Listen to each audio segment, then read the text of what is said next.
Welcome back, everybody. Here's another deck I just had to build in paper. It's our boy, Golbez, Crystal Collector. We just love to collect shiny things and then make our opponents have pain from it. Plus, oh, just look at the art. The Dragon Boy, just beautiful. Beautiful. Pulled it, and I was like, absolutely. Gonna throw this in. We're gonna make something out of this boy. And I'm loving this list. It's so fun. So, if you're not familiar, Golbez, this baby, he costs a blue and a black. And for a human wizard, 1/4. Whenever an artifact enters that you control, surveil one. So that's great. But what we're really in here for is this butter here, right? It's at the beginning of your end step. If you control 4 or more artifacts, return target creature card from your graveyard to your hand. That's cool. But if you control 8 or more artifacts, each opponent loses life equal to that card's power. So the goal of this is just play a bunch of low to the ground artifacts, get to big things, throw them in the bin, recur them, and make your opponents cry. So if that sounds like something that you'd be into, let's just dive into this list. So we're going to start with just really advantage here. So Reality Chip, just really early game nice artifact blocker, 0/4, gives you some card advantage. In terms of looking at the top, you can play lands. That's really nice. Cast spells. Really, I just put it in here as a nice body to just block for me, but it has extra things to it. And then we're going to ramp. You know, we're in artifacts. Let's go. We're going to do classic stuff like Soul Ring, Arcane Signet, Dimir Signet, Talisman of Dominance. And then we get some creature-based ramp here. Ethereum Sculptor is an artifact boy themselves. And then that makes our stuff cheaper. And then it also just triggers Golbez, so that's really nice for us. Nice flying blocker that also happens to tap for mana, so we'll take it. And then we got the blue and the black mirror here. So we got those. And then Oaken Siren. So Oaken Siren, just a pretty flex slot here, but I enjoy it as one, early game flying defense. It's a vigilant hitter, so that's nice too.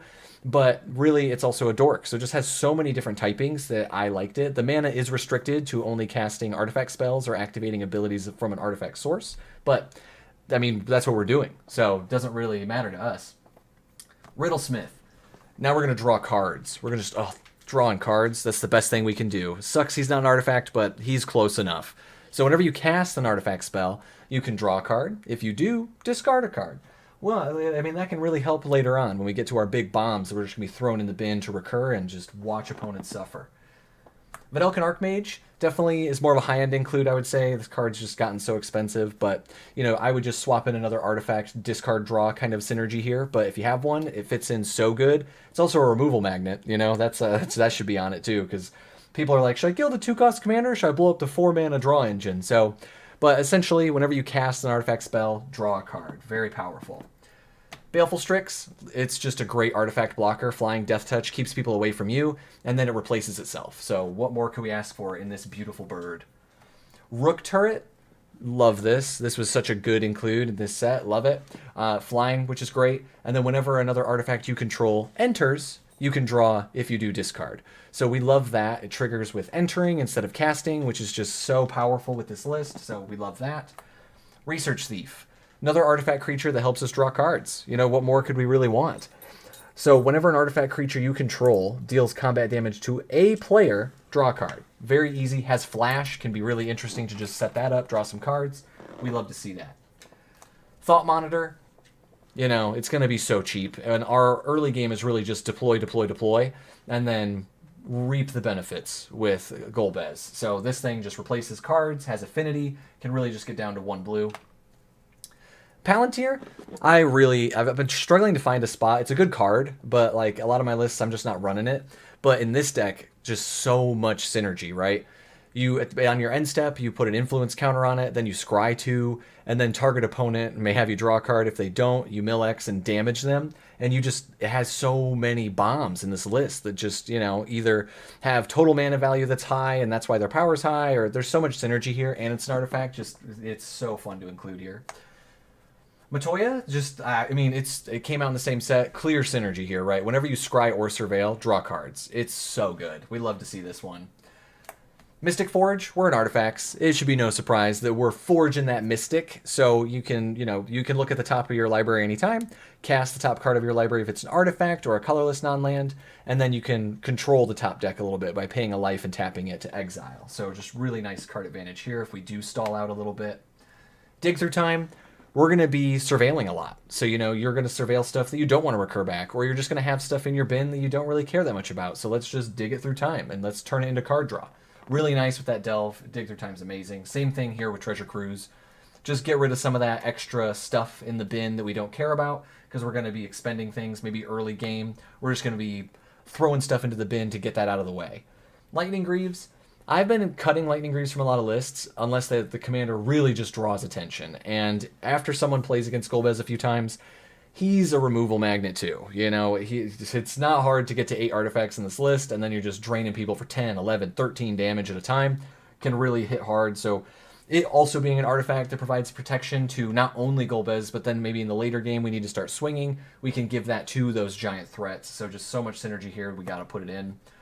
We got blue, baby. Blue is great. We love blue. And an offer you can't refuse. You know, in worst case scenario, it can even counter our own cheap thing and give us 2 treasures. So just some synergy on a counter spell. Love to see that. And then we're going to run some more counter magic, because we are in artifacts. And I don't run a ton of interaction like that, but in artifact lists, I don't want to be blown out by a Vandal Blast and set back to the Stone Age. And we commit heavily to it. We have artifact lands. We have a lot of our ramp is artifact based. So I do run more protection in this way just for those scenarios, or there's lots of things that can just exile a bunch of artifacts. So we're running a lot of things to protect ourselves from that. Same thing here. You can just swap this out with any cheaper kind of situation here, but you know, Mana Drain, get that in. Arcane Denial, and then we're also going to run just classic Counterspell, right? Love the treatment on this, very thematically fitting, and then it's also just part of our protection plan. Spellskite, artifact protection, excellent for us. We can just pay 2 life or a blue for the Phyrexian blue, and then just change targets from Golbez, that's who they're going to hit, to Spellskite, also an 0/4 body, really nice. Imhotep the Stormlord, this one has some really interesting synergy, right? So whenever 1 or more artifact cards leave your graveyard, you make 2 more artifacts. So that's really excellent, because a lot of our creatures have that synergistic overlap where we can pull them with Golbez and then trigger this. And then at the beginning of combat on your turn, another target artifact creature you control gets +2/+2 and Menace. That's just icing on the cake. Really, the first thing is where it really hits, can just really get us up there quickly to 8. Weeping Angel, this one I pulled, and I'm like, meh, I mean, it's been sitting for a while, and I just think it could be a fun gotcha, right? Because it's pretty easy for your opponents to plan around it and turn it off once it's in play. But the flash aspect of it, to first strike, vigilance, whenever an opponent casts a creature spell, Weeping Angel isn't a creature until end of turn, so most of the times it's just a gotcha thing. But if it would deal combat damage to a creature, prevent that damage, and that creature's owner shuffles it into their library. So it can be a really nice removal with a body and an artifact attached to it. So I think it fits really well here, because the first strike means it just hits whatever it is, boom, shuffle it in. So nice. Armix, just some removal on an artifact. That's really why we're running this golem. You know, when it attacks, you can discard a card when you do -X things, so it can really help us get around indestructible and things like that. So, you know, that's pretty helpful, and we'll have a lot of artifacts in the bin, so just lots of synergistic parts when it comes to it. Sometimes you just got to get rid of stuff. So we're running Withering Torment. Just classic, I mean, not classic, but it should be now, right? Just black instant destroy creature or enchantment. It can be really excellent for us if there's like a Rest in Peace or some other graveyard enabler or a stopper. You know, we can just interact with it. Soul Guide Lantern, we want to interact with our graveyards. We don't want you to interact with your graveyards. You know, having a graveyard hate is just excellent, and it's on an artifact, which is awesome. Their Name is Death. Just wrath the board of all non-artifact creatures. Oftentimes we're going to come out ahead. It will kill Golbez, so just be careful on that one, because he unfortunately is just a human wizard. Noxious Gearhulk, such a good target to just constantly get back with Golbez, because it's 5 damage to everybody, which is fine. But also it's a body that just comes in, blows something up, gives you life gain, just a lot of really nice stuff here. Simulacrum Synthesizer, this card is just so busted. It's so wild. It's an artifact, it synergizes with Golbez. Whenever whenever an artifact with mana 3 or greater comes into the battlefield under your control, make a Karnstruct. Just wild, wild value with this card. I am running Urza. You know, I think in this list, it's fun, right? You can tap a bunch of things, make mana, just really strong asset here. But feel free, swap this or the Synthesizer out for just any other artifact synergy, or maybe a few other bombs. Black Market Connections, It makes treasures. It draws us cards. It makes shapeshifters. Really, we're in it for the treasure and the cards, but, you know, if we need a blocker, that's nice too. But making artifacts, drawing cards, I mean, come on. So good. Collector's Vault. Pay 2, draw a card, then discard a card, make a treasure token. It's an artifact that makes artifacts and draws cards. It's so good, and discards, so we can get rid of those bombs that might be in our hand, because we don't want them there. Get out of our hands, man. We want them in the bin. That's where they need to live. Nuka-Cola vending machine. Just, it's an artifact that makes a ton of artifacts, right? It makes food. When you sack food, make treasure. So good. So, so good. Ruthless Technomancer. This one is a wild creature, right? So when it enters, you may sacrifice another creature you control. If you do, create a number of treasure tokens equal to that creature's power. Very synergistic with our list because we are focused on high power for Golbez's trigger. So you can pay 3, sack X artifacts. It can recur a creature with X or less. Can't be 0. But really it's in here. I've set up some really interesting plays where I'm not at 8 or not even close to 8. And then you have a big thing in play and you just go Ruthless Technomancer. Boom. You have a ton of treasures. Your artifact count skyrockets. It's so good. Forensic Gadgeteer. Whenever you cast an artifact, investigate. Which that's really nice. Card draw, making artifacts. That's great. And then activated abilities of artifacts you control cost 1 less. It can't reduce it to less than 1, but still really, really helpful. One of the all-stars, I would say, in the list is that guy. Academy Manufacturer. This is definitely a flex slot. I think it has a lot of synergy. We do have a lot of clue, food, treasure makers, and just being able to capitalize on that with it being an artifact for 3 mana, I think is pretty nice. And it could also draw removal in the early game too. You know, you throw it out there to be an artifact, maybe have some synergy, and then just be like, okay, well, everyone knows Academy Manufacturer, so time to kill that thing. Sai, Master Thopterist. Whenever you cast an artifact, you make Thopters, right? And then this gives you card draw when you have excess artifacts, so you can maybe play a big artifact body, sacrifice it to this, get it back with Golbez. So it also gives us a sack outlet for our artifact creatures, which is really, really nice. Sharding Sphinx. I mean, it's just a big flying body, and I've had one for a while, and I just wanted to find a home, and it seems to fit really well here, right? Whenever an artifact you control deals combat damage to a player, you can just make 1/1s. Like, let's make some Thopter boys. That seems fun. Valkyrie Aerial Unit. So it has affinity for artifacts, which is great. Flyer, also great. And then it surveils. I mean, that's all it really needs to do. Just give us some value. And then here's some more bombs, right? Worm Coil Engine. We're artifacts, baby. Let's drop the coil. Let's go. It's so fun. I've always been a huge lover of Worm Coil Engine. I think it's excellent. Traxos Scourge of Krug. Cheap, high power. That's why it's here. It's an artifact. That's excellent. And then it untaps when you cast historic spells. Lots of synergy here, but really it's in here for the 4 mana 7/7 Trampler.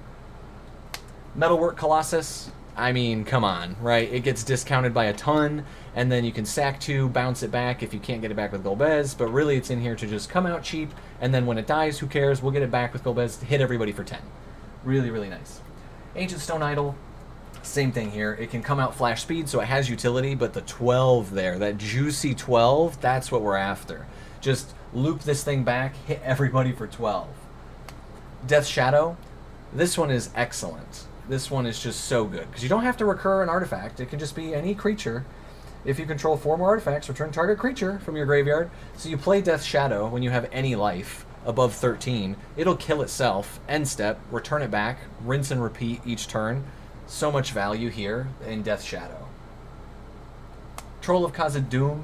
We like this. It just has swamp cycling, which is great, but it also has 6 power, so in the early game and you need something to start recurring, it can just keep getting you basics, so you can keep hitting those land drops, which is really, really nice, right? And it's just search your library for a swamp card, so there's lots of utility with this. Now we get into some really fun bombs here. These are what are really just going to skyrocket, kill people. Filigree Attendant. Its power is equal to the number of artifacts you control, which, in order to loop it and do the damage, is base 8. So that's pretty nice. And then it's also just a huge flying beater in its own right. Master of Ethereum buffs your other artifacts. It is also another thing where its power and toughness are equal to the number of artifacts you control. Excellent. Karn, Reforged Legacy, in here for the same reason. It's just an XX. It also has a lot of benefit to being able to generate a bunch of mana, which is really great. But either way, we would run anything that has that XX in it too. There's lots of other subs you could do for that. Darksteel Juggernaut, it's an XX. It's indestructible, so that's nice, but it's really in here just because of that huge bomb power it has. Unctus, very powerful utility. It's an artifact itself. It can turn other things.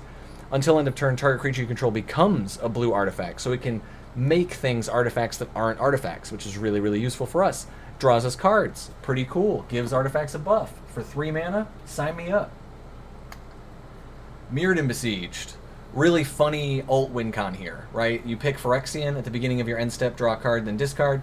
Then if there are 15 or more artifact cards in your graveyard, just point at somebody and they lose the game. Pretty nice. And if you're struggling, you can also pick the Mirian side and just start making more mirrors and getting that running. So there's lots of really interesting stuff you can do in that facet. Tezzeret, Master of the Bridge. We're in Dimir artifacts. Let's just run Tezzeret and just run him into the ground. Right, his -3, his +2 is just absolutely wild. Just deal a ton of damage to everybody, gain a bunch of life. Often just wins games when you're at 6 mana ready to do this. The Cyber Controller. This one's super funny, right? I mean, it's X, 2 blue and a black. When Cyber Controller enters the battlefield, each opponent mills X cards. Put all creature cards milled this way onto the battlefield face down. They are 2/2 artifact creatures. They're Cybermen, whatever. They're artifact creatures. This is just an instant 8 things out of nowhere sometimes, and it can be really, really nice if you're getting shut down and you need to get that, you just got wiped, and you need to get right back in the game. The Cyber Controller can really get you there, so I really enjoyed this card. The Scarab God, this is definitely something that I'm trying out. I think it has a lot of synergy here, right? They lose X life, you scry X, or X the number of zombies you control. You can just... If Golbez, he's kind of the backup commander. If Golbez has gotten blown out of the water way too many ways, you can use his ability to exile creatures from a graveyard. So you can start controlling other people's graveyards or get some of your bombs out, make them 4/4 zombies. There's some interesting stuff here, and he protects himself pretty well. So interesting to include with that one. And then we get into our lands. So we're going to run classic Polluti Duty. Just fetch in our colors. We love to see it. I got Castle Vantress. We're going to run Archway of Innovation. This one is just absolutely wacky, right? The next spell that you cast this turn has Improvise. That can really help with some of the big bombs we want to drop, so we love to see that one. I'm running Urborg. You don't have to. I'm also going to run Midgar, City of Mako. It's a free card, right? It's free card draw, essentially, is what it is. It's a spell on a land. Why not run it? I'm going to run Mycosynth Gardens. It can copy an artifact. That seems pretty cool. Seems pretty fun there. I'm also going to run Fomori Vault, just because we are going to have a lot of artifacts in play, so we're able to just discard, look at the top X, and just start refilling our hands with what we need it to be, and it also is a discard outlet for bombs stuck in our hand. Inventor's Fair, it's been reprinted a few times, so the price is down, but it's really nice to just passive life gain. Also, late game, you can tutor what you absolutely need. Maybe someone's at 13, and you really need that. You really got to get to whatever artifact bomb to kill somebody. I'm going to run Classics, Exotic Orchard, Command Tower. I'm running Mana Confluence. Just, I don't know, it seems fun. I want to just consistently hit it. This is more of a higher power list, so why not run that? We're going to run Darkwater Catacombs, Morphic Pool. I'm running Gloomlake Verge, Tainted Isle, Drowned Catacombs, Watery Grave, as just my dual lands here. And then we're running a lot of artifact lands. So Power Depot. This one, really weird. Modular on a land, that's fun. But it can tap for any color to cast artifact spells or activate artifact abilities, that's nice. But it's just an artifact land. Same thing with Scene of the Crime. It's an artifact land clue, so it has some synergistic parts there. Got pretty classic OG artifact lands like Darksteel Citadel, Seat, and Vault. Just very classic ones when we're coming to artifact lands. We're also going to run our Mistvault Bridge, just another one there. And then our last artifact land is we're going to run Treasure Vault. It's an artifact land that makes more artifacts. It's pretty good, pretty good. And then for our lands, we're just going to run a bunch of, and it just takes it up to 5 swamps. And the rest, we're leaning pretty heavily towards our islands, just because our deck definitely skews towards the blue side, which is a great attribute of the list as well. If you like blue, you like being the problem. So definitely, that is Golbez, Crystal Collector. I have had an absolute blast playing this list, and my opponents probably have not. But it's something different when you just loop something around, deal 13 to everybody. It seems like you're just spinning wheels, playing a bunch of artifacts, doing artifact shenanigans, and all of a sudden you're like, I'm going to get Death Shadow back and deal 13 to everybody. Pretty crazy. So if you enjoyed that, subscribe, leave a like, comment down below. The deck list is down in the description. But I will see you guys in the next one. Bye!